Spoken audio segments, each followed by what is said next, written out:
It's interesting. We're meant to live in a time today that is sympathetic to victims, to the downtrodden, to the oppressed, to the underdog, to people who, perhaps in prior generations, have had it hard and starting to be more sympathetic to that. People talk about reparations for slavery and for racism. But it's bizarre. So you'd have thought that the woke brigade would be extremely supportive of the Jewish people and of the tiny, tiny Jewish state in the heart of a hostile region. And yet we don't see that. We see quite the opposite.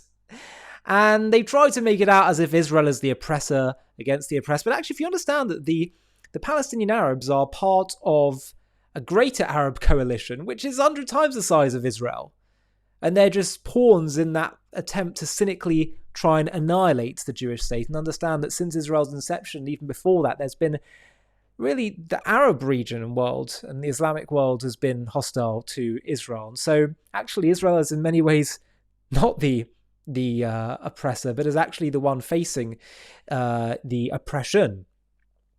But nonetheless, you would expect more sympathy and understanding to such a people by those who claim to care for the victim, and yet we don't. And the question is why? And I think part of the reason is that the Jewish people teach that it is not good to wallow in victimhood. They teach that it is not good to be a perpetual victim, and that is not found in Jewish culture. And I think they find that very difficult because it ruins the whole narrative that a victim is a forever victim that needs, to usurp everyone else. But I want to read to you the words of Melanie Phillips where she talks about this point, that Jewish people refuse to be victims, and there's a difference between being victimized and being a victim. These are the words of Melanie Phillips in her Substacks. I think they're really powerful. She's a journalist and author, for those who aren't familiar. So she says that the British Labour Party under Keir Starmer he's got himself into trouble over slavery. British Commonwealth leaders have demanded that the UK make reparations to countries that were historically affected by slavery and colonialism. After first rejecting such a demand and then desperately trying to change the subject, Starmer weakly conceded that Britain would discuss it next year. The reparations demand is obviously preposterous. Slavery has existed across the world in society after society, perpetrated for centuries across Africa, Asia, and elsewhere by their indigenous peoples.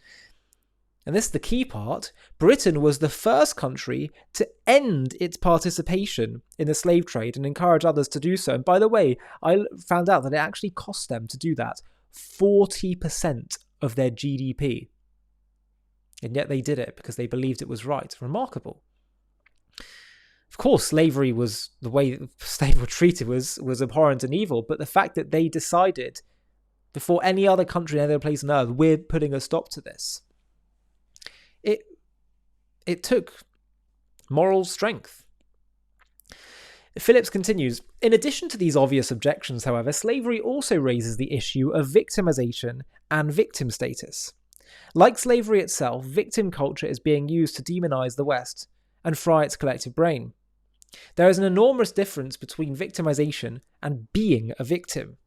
Failure to appreciate this distinction has led in some cases to the former being denied, while those who make victims of others are excused or ignored. Victimization occurs when an aggressor attacks someone. That someone is therefore inescapably a victim. They don't choose to be a victim, they simply are by virtue of being attacked. Being a victim, by contrast, is a matter of choice. It means someone chooses to think of himself or herself as a victim or behave as one. In cases where they really have been victimized, this deepens the damage that's been done. Victimized people may feel beaten and powerless. They may become demoralized and demotivated, giving up on life. They become losers. It doesn't have to be like this. Many people are the victims of circumstances. They may be abused as children, suffer the fallout of family breakdown, or grow up in poverty, or other kinds of disadvantage. However, they have a choice. They can either think of themselves as victims, in which case they may well turn themselves into losers, or they can decide to overcome their disadvantage and accordingly discipline themselves to do so. The difficulties they may face are often formidable. That's why those who have the interests of such people at heart have a duty to help themselves by encouraging and supporting them to think and act positively, to be active rather than passive, to stop dwelling on the past and focus instead on making a better future for themselves. Treating them as victims, encouraging them to be a victim, to react rather than to do, to receive rather than to give, is just about the worst thing such helpers can do to them. Unfortunately, Western society has made a fetish out of being a victim. This has absolutely nothing to do with compassion. It has everything to do instead with a denial of objective truth and a negation of individual conscience and personal responsibility. And I would add as well, I think it's also to do with virtue signalling and wanting to feel good by showing, look how good I am. I care for the downtrodden and the oppressed. Melanie continues, this victim culture derives from the Marxist view that all relationships are based on power. Either you wield power over someone, who therefore becomes your victim, or you are the victim of someone with power. This is a ruthlessly distorted view of human nature and the world. Its appeal in this godless age is that it provides a free pass for misdeeds committed by anyone identifying as a member of a designated victim class, and it enables bullies from such a victim class to intimidate and harm others, while virtue signalers roar their approval.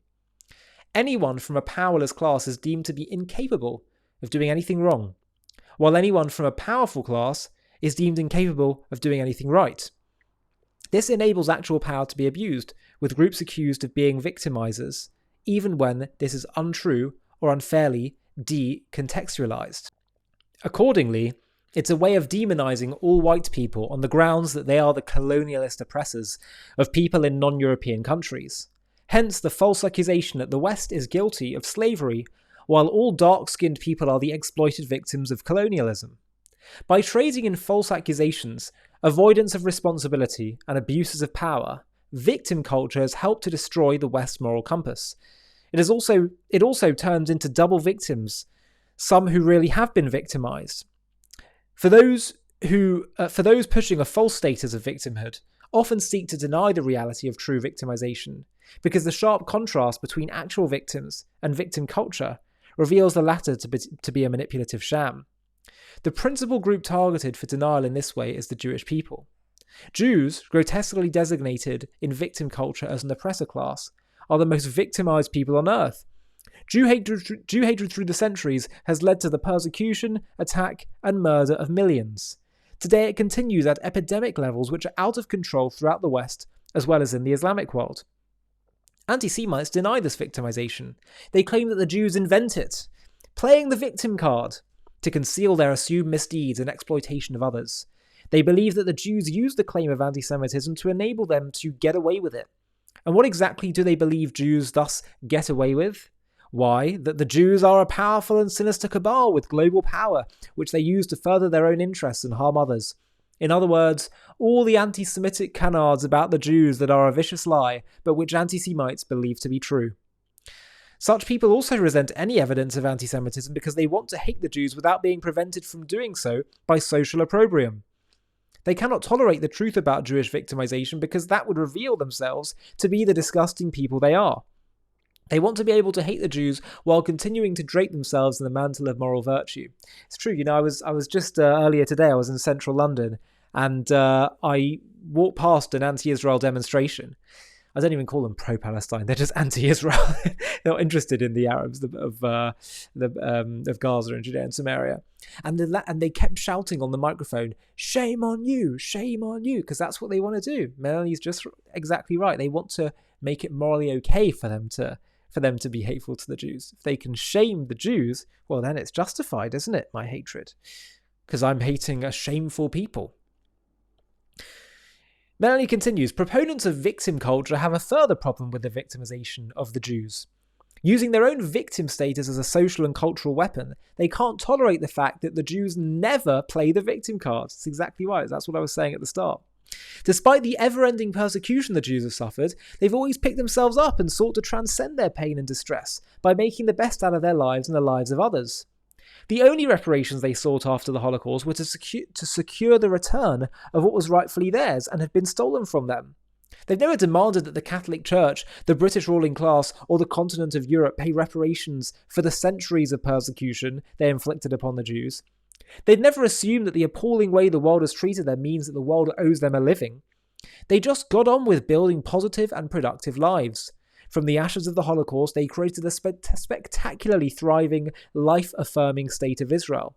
And in the war that has followed the barbaric atrocities of last year's October 7th pogrom in Israel, where a terrible toll has been taken of the best and bravest who are still steadily falling in battle, a grieving and traumatized people under constant attack is continuing to display astounding levels of heroism, steadfastness, and resilience.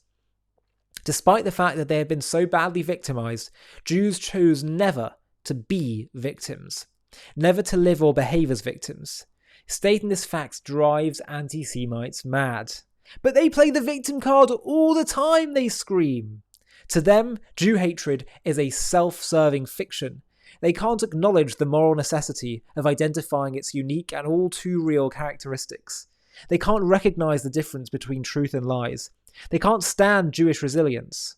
All that matters is maintaining their own warped and malevolent narrative about a world they choose not to understand. And that, of course, is why such people hate the Jews, who show these haters up for what they truly are. If you've made it so far in this video, I have a request for you. JTV has been having a really big impact in spreading the truth about Israel and creating positive associations with the Jewish people, Judaism, and Israel. We've really grown a lot, particularly in the last year, and we're having a really significant impact, both for Jews and non-Jews. But I really want to take JTV to the next level so we can start to compete with the other big online media beasts that are often peddling anti-Israel content. And the way we're going to do that is to scale even faster. So I'd love to build a team where we have other presenters doing shows like me. Let's start doing documentaries, supplementary content, animated content, etc., etc. And to do that, I'd like to build a bit of a team. So what we're going to do is we're going to do one fundraising day, just one, where we try and build up some funding in order to fund such a team. Now, to do that, it's going to obviously require people to get involved. And I'm wondering if you would consider, if you're watching JTV content and appreciate what we do and want to help partner with us in taking this to the next level and spreading the truth farther and wider than ever before, I wonder if you'd consider partnering with us simply by running a mini page on the fundraiser that we do, where you just reach out to your contacts on that day that we choose to fundraise and see if they'll all chip in. If you'd be up for doing that, of which I would be so grateful, then please click on the Google form link in the video description of this video, where you can simply just put in a few contact details. It'll be a very small commitment, as I say, literally just one day that we'll all agree upon as a collective community. But the impact is going to be so big. There's such strength in numbers. If we all pull together and do this, we can take this to the next level. And as I say, all of us can partner together in bringing and spreading the truth to the whole world. So please do consider clicking on that link, filling in the form, and I'll be in touch very soon to talk about the next steps. Small commitment, but a big impact. Hi, thank you so much for watching. To watch another one, click here. To stay up to date with all our content, click here to subscribe. And if you're able to, you can help support JTV to grow and grow by clicking join below this video, where you can become a member and get perks including early access to videos and private live discussions with me. But most of all, you'll be partnering with us on our mission to change the world.